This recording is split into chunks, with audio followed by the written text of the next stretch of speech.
పలు జిల్లాల్లో నీళ్లందక ఎండిపోతున్న పంట పొలాలను పరిశీలించేందుకు బీఆర్ఎస్ అధినేత కేసీఆర్ సిద్ధమవుతున్నారు.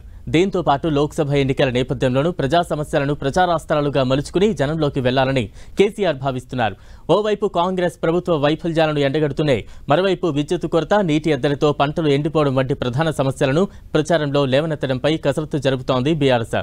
ఇందులో భాగంగా కేసీఆర్ జిల్లాల పర్యటన చేపట్టేందుకు సిద్ధమయ్యారు. రేపటి నుంచి వివిధ జిల్లాల్లో పర్యటించనున్నారు. సూర్యాపేట, నల్లగొండ, జనగామ జిల్లాల్లో పర్యటించే రైతులకు ధైర్యం చెప్పనున్నారు. ఎండిన పంటలను పరిశీలించి రైతులకు భరోసా ఇవ్వనున్నారు.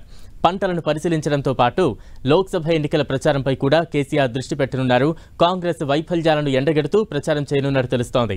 దీంతో పాటు రైతులు బోర్లు వేసి తీవ్రంగా నష్టపోయిన నల్లగొండ జిల్లా పర్యటన ప్రారంభించేలా ప్రణాళికలు రూపొందిస్తున్నట్లు బీఆర్ఎస్ వర్గాలు వెల్లడించాయి.